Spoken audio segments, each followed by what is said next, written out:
Hello all of you. हम लोग यहाँ एक्चुअली बात करेंगे या डिस्कस कर रहे हैं about 2022 question paper. Mainly biology की बात करेंगे यहाँ पर। इसमें सेक्शन ए बॉटनी है। 2022 में सेक्शन ए जैसे बॉटनी के अंदर से बहुत क्वेश्चन आए थे। ठीक है एक एक करके हम लोग क्वेश्चंस को देखेंगे। देखिए पहला इसके अंदर है 101st क्वेश्चन। लिखा है which of the following plants is monoecious. सबसे पहली बात कि भाई मुझे ये समझ में आना चाहिए कि सर मोनोशियस क्या चीज़ है। मोनोशियस जनरली आप किसको बुला रहे हैं, क्या चीज़ है मोनोशियस। देखिए मोनोशियस मतलब होता है सिंपल बाइसेक्सुअल प्लांट। फ्लावर नहीं बोल रहा मैं, प्लांट बोल रहा हूँ। मीन्स एक प्लांट में हो सकता है फ्लावर में दोनों पार्ट हो, या एक प्लांट में ऐसा हो सकता है कि मेल फ्लावर अलग फीमेल फ्लावर अलग, पर प्लांट बाइसेक्सुअल है। मोनोशियस वर्ड यूज़ करते हैं उसके लिए। अगर प्लांट अलग है मीन्स एक प्लांट है उसमें सिर्फ मेल फ्लावर आते हैं, एक प्लांट है सिर्फ उसमें फीमेल फ्लावर आते हैं, ऐसे को बोलते हैं डायोशियस। ओके, प्लांट्स की बात कर रहा हूँ मैं यहाँ पे। देन अगर मैं जनरली बात करूँ इसके अंदर तो आप इसको लेके चलते हैं आगे। तो भाई यहाँ पे अगली चीज़ है कि सर यहाँ पूछा है कि कौन सा इसमें से मोनोशियस है प्लांट। देखिए पपाया में मेल फीमेल अलग होते हैं, मेल प्लांट अलग फीमेल प्लांट अलग। साइकस में मार्केंशिया में आपके हमेशा डिफरेंट प्लांट्स होते हैं, मेल अलग फीमेल अलग। यहाँ पे जो ये कारा है सेकंड ऑप्शन अपना, ये पूरा सेकंड ऑप्शन अगर मैं कहूँ तो सेकंड ऑप्शन जो अपने पास है कारा, that particular plant is monoecious, जिसमें मेल फीमेल पार्ट दोनों होते हैं। तो इसको आपका ये ऑप्शन क्या है मोनोशियस प्लांट में कारा ऑप्शन है। कारा मैं यहाँ बिल्कुल क्लियर कर दूँ, कारा जो है आपका एक ग्रीन एल्गी है। आई थिंक आप इसको जानते हैं, ग्रीन एल्गी वो जिसको क्लोरोफाइसिया बोला जाता है। ठीक है, आपका एल्गी वो जो थैलोफाइटा बुलाए जाते हैं। प्लांट्स की वैरायटी है, प्लांट्स के बारे में बात हो रही है तो थैलोफाइटा आप इसको जनरली बोल देते हैं। ओके, देन उसके बाद मैं बात करूं इसके अंदर सेकंड क्वेश्चन पे चलते हैं। क्या लिखा है typical angiosperm embryo sac at maturity. देखो सिंपल आप जानते भी होंगे कि सर एक स्टिग्मा स्टाइल ओवरी, ठीक है, फिर जनरली उसके अंदर आपको देखने को मिलेगा कि ओवरी के अंदर ओव्यूल, और उस ओव्यूल के अंदर कहीं प्रेजेंट मिलता है आपको, दैट इज एम्ब्रियो सैक। अब ये इसका स्ट्रक्चर पूछ रहा है एम्ब्रियो सैक का। तो एम्ब्रियो सैक का जो पूरा स्ट्रक्चर होता है उसमें आप जनरली आपको देखने को मिलेगा कि सर यहाँ पर जो है 3 सेल, ये 2 न्यूक्लियाई, फिर 1 सेल और ये 2 सेल, और इन सब के ऊपर यहाँ पे लेयर, यहाँ पे लेयर, यहाँ पे लेयर इधर भी सेल वॉल होगी, सेल वॉल होगी, सेल वॉल होगी, और एक ये आप जनरली इसमें जब काउंट करेंगे तो क्या होता है 3 सेल ये एंटीपोडल सेल बुलाते हैं, 3 सेल ये एगैप्रेटस सेल बुलाते हैं, और एक ये बड़ी वाली सेल। कितनी हो गई आप जनरली देखेंगे 3 3 6 1 7 सेल्ड। ठीक है, 7 सेल्ड, और 3 न्यूक्लियस ऊपर 3 नीचे, और बीच में 2, इनके ऊपर सेल वॉल नहीं होती इसलिए सेल नहीं काउंट होंगे। 2 पोलर न्यूक्लियाई 3 3 6 और 2, टोटल हो गए कितने आपके 8। अगर मैं बात करूं 8 न्यूक्लियस और आपके 7 सेल्ड, तो 8 न्यूक्लिएटेड 7 सेल्ड स्टेज किसका, एक एम्ब्रियो सैक का, जिसको आप मेगास्पोर भी बुलाते हैं। इसी को आप फीमेल गेमेटोफाइट बोलते हैं क्योंकि एक इसमें ये फीमेल गेमेट या एग सेल होता है, इसलिए इसको ऐसा नाम बोला जाता है जनरली अगर मैं बात करूं इस क्वेश्चन के ऊपर। ओके, तो ये क्वेश्चन की बात हो रही। तो क्वेश्चन नंबर सेकंड, जैसे सिंपली मैं बोल रहा हूँ, तो क्वेश्चन नंबर सेकंड का अगर आप आंसर कहेंगे तो भाई option A, 8 nucleated 7 celled stage. 103, sir gametes are present in, sir gamete जो वर्ड होता है वो जनरली अगर मैं बात करूँ होता है ब्रायोफाइट्स में, और ब्रायोफाइट वाले प्लांट्स में अगर आप चलेंगे तो ब्रायोफाइट वाले प्लांट्स में आपको जनरली देखने को मिलेगा इसके अंदर भी कि जो है कुछ गेमेटोफिटिक स्टेज होती है, और उनमें कुछ ऐसे कप शेप के स्ट्रक्चर होते हैं, उन्हें बोलते हैं गेमा कप्स, गेमा कप्स बोला जाता है। और इन गेमा कप्स में कुछ मॉलिक्यूल होते हैं जिसको बोलते हैं गेमे, जो अपने पास क्वेश्चन है गेमे, और ये गेमे से निकल के आते हैं मेल फीमेल पार्ट। तो मेल पार्ट को बोलते हैं आप जनरली आप वर्ड यूज कर देते हैं एंथ्रिडिया या एंथ्रिडियम, और फीमेल पार्ट को बोलते हैं आर्किगोनियम। तो ऐसा ज़्यादातर अगर मैं कहूँ ज़्यादातर सर कहाँ होता है, तो ऐसा आपको मिलेगा लिवर वर्ड्स में ज़्यादातर। तो ऑप्शन फोर्थ अपना 103 का अगर मैं बोलूं कि आंसर क्या है, तो सर ऑप्शन नंबर फोर्थ आपका थर्ड का आंसर। ओके, सिंपल सी बात है। देन उसके बाद बात करें 104th क्वेश्चन। जो 104th क्वेश्चन है इसकी अगर आप बात करेंगे तो भाई यहाँ पे आपको मिलेगा कि sir when the centromere is situated in the middle of two arms of chromosome, the chromosome is referred, generally आपने पढ़ा होगा बीच में रहा तो पेंटासेंट्रिक, थोड़ा और हट गया तो आपका एक सब मेटा, थोड़ा और बड़ा हो गया तो आपका एक्रो, एकदम बिल्कुल एंड पे चला गया जहाँ पे एक आर्म बहुत छोटी बहुत, तो टीलो। तो option is a sir metacentric. उसके बाद 105th, which of the following stages of meiosis involves division of centromere. देखिए सेंट्रोमियर का डिवीजन जब भी ये कभी क्वेश्चन आए तो आपको बता दूं मैं, जो मियोसिस 1 के दौरान कहीं नहीं होता, ठीक है, मियोसिस 2 के दौरान होता है, और मियोसिस 2 के दौरान जो होता है वो आपका वो एनाफेज सेकंड के दौरान होता है। तो ऑप्शन थर्ड आपका एनाफेज सेकंड के दौरान क्या होता है, division of centromere. I think आप सेंट्रोमियर समझते हैं, वो सेंट्रल पार्ट जिससे क्रोमोसोम्स अटैच होते हैं तो आपके ये क्रोमैटिड्स कहलाते हैं, और ये सेंटर वाला पार्ट क्या कहलाता है, सेंट्रोमियर। तो ऐसा इसका डिवीजन अगर आपसे पूछा जाए कि सर डिवीजन कहाँ हो रहा है, तो सेंट्रोमियर का डिवीजन होता है सर एनाफेज सेकंड में। तो 105th का अपने आंसर क्या है, थर्ड। ओके, फिर उसके बाद आते हैं 106th पर। सर 106th पे अगर आप आएंगे, लिखा था first stable product of CO2 fixation is sorghum. देखो पहली बात तो याद रखें, सॉर्गम, ठीक है, मेज, कुछ दो चार और प्लांट्स, ठीक है, ये बार बार घुमा फिरा के ये क्वेश्चन आते हैं सॉर्गम मेज। तो इसमें जो है सबसे पहली चीज़, ये सारे प्लांट जो मैंने लिखे दोनों सॉर्गम मेज वगैरह C4 प्लांट्स होते हैं, और कुछ और प्लांटों मैंगो वैंगो टाइप के C3 प्लांट्स होते हैं। C4 प्लांट्स में हमेशा जब आपका चलती है साइकिल फोटोसिंथेसिस की, जिसको बोलते हैं डार्क रिएक्शन, और ये डार्क रिएक्शन के दौरान C4 साइकिल जब चलती है तो हमेशा उनमें फर्स्ट स्टेबल प्रोडक्ट कौन होता है, ऑक्जेलो एसिटिक एसिड। और अगर यही C3 साइकिल चल रही है तो फर्स्ट स्टेबल प्रोडक्ट कौन होता है, फॉस्फोग्लिसरिक एसिड या फॉस्फोग्लिसरेट। वैसे 3 फॉस्फोग्लिसरिक एसिड पूरा नाम लिखा रहता है उसका। तो C4 साइकिल है क्योंकि आपका सॉर्गम एक C4 प्लांट है, तो उसमें C4 साइकिल चलनी है।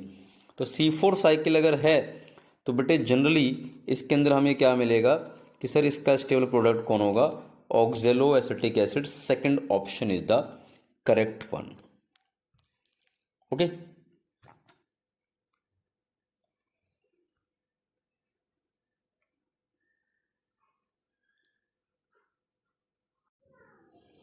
Okay guys, now question number 6 तक हम लोगों ने डिस्कस किया था कि सर क्वेश्चन नंबर 6 तक का क्या था, उसको हम लोगों ने पूरा डिस्कस किया था। मैं यहाँ पे बेसिकली बात करूँगा क्वेश्चन नंबर जनरली हम लोग बात करेंगे 7th की, कि सर 7th क्या कह रहा है। लिखा हुआ है the factor that leads to founder effect in a population. Sir वो फैक्टर जो रिस्पॉन्सिबल है फाउंडर इफेक्ट के लिए पॉपुलेशन में। पहली चीज़ तो मुझे ये समझ में आनी चाहिए कि सर आप फाउंडर इफेक्ट बुला कैसे रहे हैं। देखिए सिंपल है, एक कोई पॉपुलेशन है ए, ओके, और इस पॉपुलेशन में से कुछ लोग निकल के गए और जाके रहने लगे बी ज्योग्राफी पे। तो जो ये ए पॉपुलेशन है जिसमें से लोग निकल के गए, वो बेटे फाउंडर कहलाती है, फाउंडर, ओनली फाउंडर। और जो आपके जनरली अगर मैं कहूँ जो नए बने उनसे निकल कर बोलते हैं फाउंडर इफेक्ट। तो पहली चीज़ तो ये कि सर जो प्रेजेंट पॉपुलेशन से कुछ लोग निकल के कहीं गए और नई जनरेशन बने तो फाउंडर इफेक्ट। पर ये जो गए वो सडनली जाते हैं, मतलब सडन चेंज होता है, सडन मूवमेंट है, कोई नेचुरल कैलामिटी आ गई, कुछ आ गई, और जब कभी सडन मूवमेंट होती है किसी नेचुरल कैलामिटी के कारण तो उसको जेनेटिक ड्रिफ्ट बोलते हैं।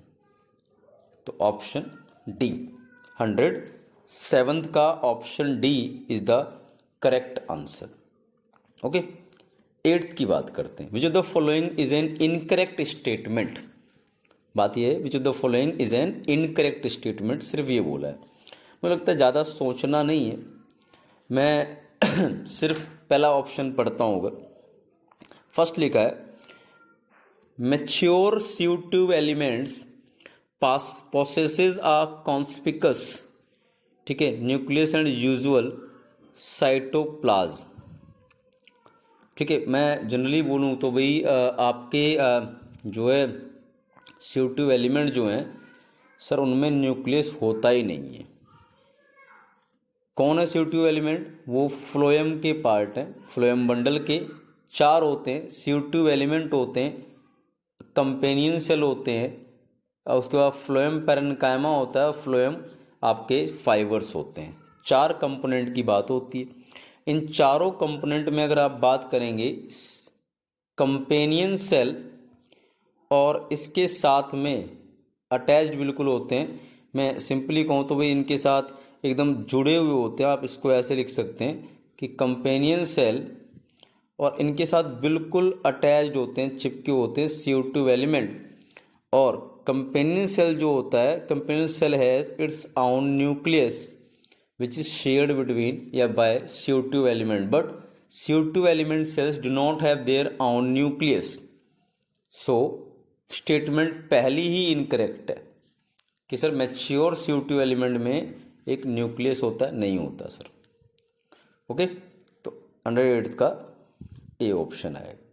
फिर 109th बिल्कुल सिंपल सा क्वेश्चन है। अमेंसलिज्म होता है, ये एक आपका पॉपुलेशन इंट्रैक्शन है, बहुत सारी होती हैं। Amensalism, commensalism, parasitism, predation, competition and mutualism, बहुत सारी हैं। अब इनमें क्या होता है अमेंसलिज्म में कि जो दो स्पीसीज आपस में इंटरेक्ट कर रही हैं उसमें से एक को तो होता है नुकसान, नेगेटिव से रिप्रेजेंट कर रहे हैं, और दूसरा ना तो फायदे में रहता है ना नुकसान में, इसलिए न्यूट्रल से रिप्रेजेंट करते हैं, जीरो से। ठीक है, इसका बेहतरीन एग्जाम्पल अगर आप कहें तो एंटीबायोटिक्स होती हैं, एक बढ़िया एग्जाम्पल है एंटीबायोटिक्स। ठीक है, ऑर्गेनिज्म जो रिलीज करता है, दूसरे माइक्रोब मरते हैं पर उसको कुछ नहीं हुआ, ना उसको फायदा हो रहा है ना नुकसान हो रहा है। तो ये option A, amensalism is a relation जिसमें एक स्पीसीज को नुकसान है दूसरे को कुछ नहीं, ये रिलेशन होता है। ओके, अमेंसलिज्म को अगर आप कहें। फिर है 110th क्वेश्चन जो सिंपली लिखा हुआ है द अमाउंट, मैं यहाँ पे आ जाऊँ, the amount of nutrients such as carbon, nitrogen, phosphorus and calcium present in the soil at any given time is referred as. देखो दो चीज़ें आती है, ये लास्ट वाले को नहीं लूँगा मैं। क्लाइमेक्स या क्लाइमेक्स कम्युनिटी क्या होती है, किसी भी इकोलॉजी की सबसे पहली बार जो इकोसिस्टम में कुछ बनता है, लाइक कोई स्पीसीज आ रही है, वहाँ पहली बार बनना स्टार्ट हो रहा है, इकोसिस्टम डेवलप शुरू हो रहा है, जो पहली स्पीसीज आती है उसे बोलते हैं पायनियर स्पीसीज। फिर धीरे धीरे और स्पीसीज आती हैं, इकोसिस्टम इवॉल्व होता है, फाइनली फॉरेस्ट बन जाता है, उसे क्लाइमेक्स या क्लाइमेक्स कम्युनिटी बोलते हैं, जो स्टेबल कम्युनिटी होती है, लास्ट में फॉरेस्ट। अब यहाँ पे दो टर्म है, तो ये अपने काम के ये वाले ऑप्शन यहाँ पे नहीं है, फर्स्ट सेकंड। थर्ड और फोर्थ की बात करते हैं। स्टैंडिंग क्रॉप एक वर्ड लिखा हुआ है और एक स्टैंडिंग स्टेट लिखा हुआ है, दोनों को समझें ध्यान से। देखिए, कोई भी इकोसिस्टम है या कोई भी एनवायरनमेंट है, XYZ आप कुछ भी बोलिए, वहाँ पे जितने भी बायोमास होगा, बायोमास मीन्स जो लिविंग ऑर्गेनिज्म का कंपोनेंट है, चाहे डेड है या लिविंग है फिलहाल, लेकिन बायोमास बोलेंगे उसे। किसी भी पर्टिकुलर गिवन टाइम पीरियड में किसी इकोसिस्टम में जो लिविंग कंपोनेंट के जो भी अमाउंट है, चाहे वो डेड फॉर्म में हो लिविंग फॉर्म में हो, लेकिन लिविंग वाले मैटर का जो अमाउंट है उसको बोलते हैं स्टैंडिंग क्रॉप। ठीक है। और जितना भी वहाँ पे इनऑर्गेनिक न्यूट्रिएंट होता है, जैसे carbon, nitrogen, phosphorus, calcium, these all are nutrients, इसको बोलते हैं स्टैंडिंग स्टेट। तो अपना जो यहाँ पे ऑप्शन है वो स्टैंडिंग स्टेट आएगा, ऑप्शन थर्ड। क्लियर है? Option third is the correct answer अपने इस क्वेश्चन का। फिर आते हैं 111th को। तो 111th की अगर मैं बात करूं, 111th क्वेश्चन क्या कह रहा है, बोल रहा है which of the following algae contains mannitol as reserve food material. याद रखना, एल्गी में जो ग्रीन वाली होती है उसमें स्टार्च एज स्टोर्ड फूड, जो रेड वाली होती है उसमें लिखा रहता है फ्लोरिडियन स्टार्च। ठीक है, एक टाइप का स्टार्च की वैरायटी है वो रेड में। आपका जो ब्राउन एल्गी होता है उसको फेओफाइसिया बोलते हैं, उसमें एक तो लिखा रहता है मैनिटोल और एक लिखा रहता है लेमिनेरिन, दो चीज़ें होती हैं। तो बस हमें यहाँ पे मुझे लगता है क्या ढूंढना चाहिए सर, कौन सी ब्राउन एल्गी है, तो मैनिटोल तो उसी में होगा। ग्रेसिलेरिया और दूसरा नाम जेलिडियम बहुत आता है, ये आपके रेड एल्गी हैं। यूलोथेरिक्स और Volvox both are green algae, तो ऑप्शन ही नहीं हो सकते। Ectocarpus is the only brown algae. तो अपने पास यहाँ पे करेक्ट ऑप्शन इज ए, जिसके पास मैनिटोल एज स्टोर्ड फूड होगा। फिर उसके बाद 112th पे चलते हैं। ठीक है, इन spite of interspecific competition, मतलब दो डिफरेंट स्पीसीज हैं, किसी कॉमन रिसोर्स के लिए लड़ रहे हैं, लाइक लायन और tiger, they are fighting for common resource that is deer. ठीक है, तो बोल रहा है कि in spite of interspecific competition in nature which mechanism the competing species might have evolve for their survival. Species ने क्या इवॉल्व किया कि भाई आपस में लड़े ना और सर्वाइव भी करें। उन्होंने क्या किया, अपना टाइम पीरियड बांट लिया, इसको बोलते हैं रिसोर्स पार्टीशन। ठीक, कंपटीशन रिलीज एक अलग चीज़ है, वहाँ पे इसको मान लो लायन को उठा के बाहर ही फेंक दिया, लेकिन अगर दोनों को वहीं रहना है और कोई चारा नहीं है तो वहाँ पे क्या होगा, पार्टीशन कर लेंगे। मीन्स भैया ऐसा है 4 से 7 बजे तू आई हो, 7 से बाद में मैं आऊँगा, टाइमिंग बांट ली रिसोर्स को फीड करने की, इसको बोलते हैं रिसोर्स पार्टीशन। और रिसोर्स पार्टीशन को एक साइंटिस्ट ने दिया था, Mac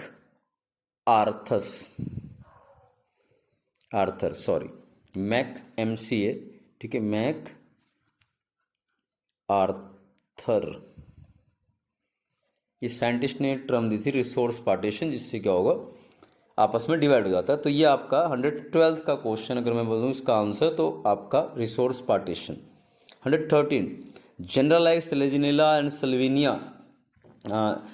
plants, you can say, मैं क्वेश्चन को दोबारा लूँ अगर इसमें क्या बोला जा रहा है, genera like Selaginella and Salvinia produce 2 kinds of spores, such plants are known as. Sir जब 2 तरह के स्पोर होते हैं और सेलेजिनेला और सल्विनिया आपके टेरिडोफाइटा हैं जो हेट्रोस्पोरस होते हैं, तो ऑप्शन 4th इज करेक्ट।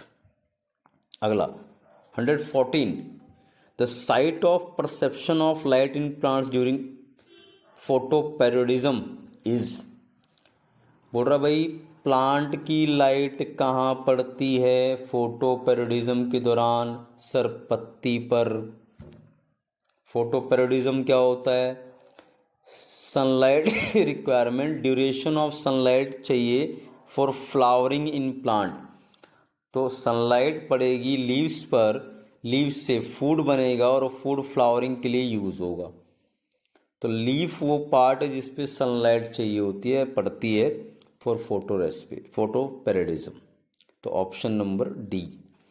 फिर अगला 15th, plants follow different pathways in response to environment और phases of life to form different kinds of structure. तब भी कभी बात आए कि अलग अलग एनवायरनमेंट में अलग अलग टाइप की हैं। जैसे एग्जांपल दूं मैं, जो हिमालयन रीजन पे जो प्लांट्स हैं उनकी पत्तियां ऐसे पिन लाइक होती हैं, मतलब पतली पतली, पर यहाँ आपकी चौड़ी चौड़ी होती हैं।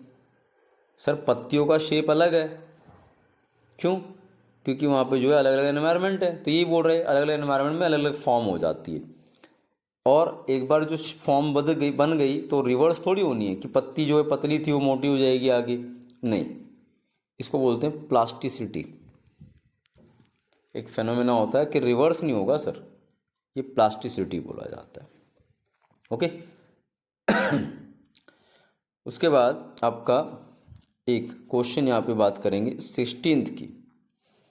क्वेश्चन 16th देखते हैं। ये आपका जो है, मैं जनरली बात करूँ क्वेश्चन 16th की तो यहाँ पे क्वेश्चन 16 क्या कह रहा है?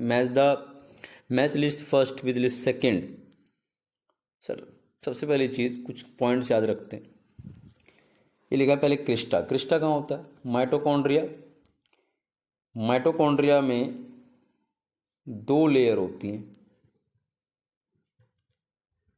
थोड़ी सी थिक होती है अंदर वाली, और ये बीच में इसमें पूरा भरा होता है एक कंटेंट, उसे बोलते हैं मैट्रिक्स।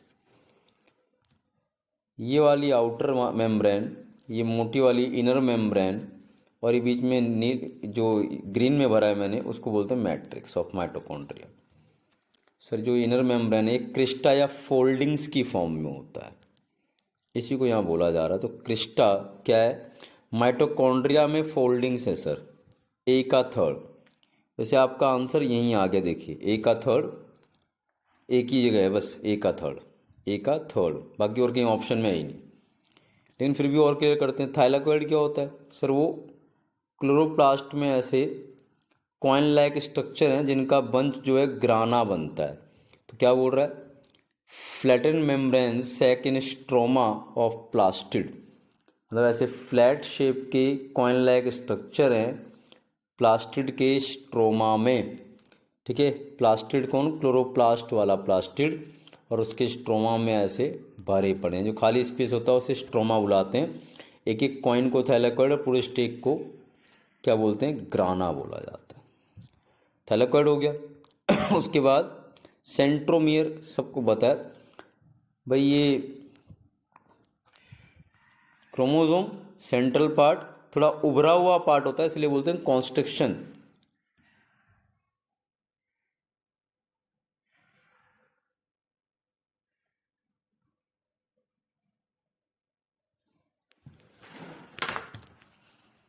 प्राइमरी कॉन्स्ट्रिक्शन बोला जाता है इसे। ठीक है, और ऐसे ही एक पार्ट और होता है जो इसकी सरफेस पे होता है ऐसे क्रोमोसोम्स की, इसको बोलते हैं सेकेंडरी कॉन्स्ट्रिक्शन। वैसे इसे सैटेलाइट डीएनए बोलते हैं। सेंट्रोमियर का ये ए। उसके बाद है सिस्टरने। सिस्टरने जो होता है ऐसे कुछ फ्लैट स्ट्रक्चर होते हैं जिससे गोल्गी बॉडीज बने होते हैं। ठीक है, तो ये आपका जो है पूरा, अगर मैं बात करूं, ये 16 क्वेश्चन है पहले ही, ये आपके 2022 के एग्ज़ाम में आए हुए हैं। ठीक है, नीट पेपर 2022। अभी मैं सिर्फ 16 क्वेश्चन का ये सेशन लिया है मैंने। इसके और भी क्वेश्चंस को मैं डिस्कस करूँगा, इसके बारे में हम लोग और देखेंगे। ये मेरा फर्स्ट वीडियो इस क्वेश्चंस का, और भी आएंगे। 16 लिए हैं, और भी आएंगे पूरे। इसके पहले 100 डिस्कस करेंगे, फिर 2021 के, ऐसे ही सबके डिस्कस करेंगे। ओके, चलिए।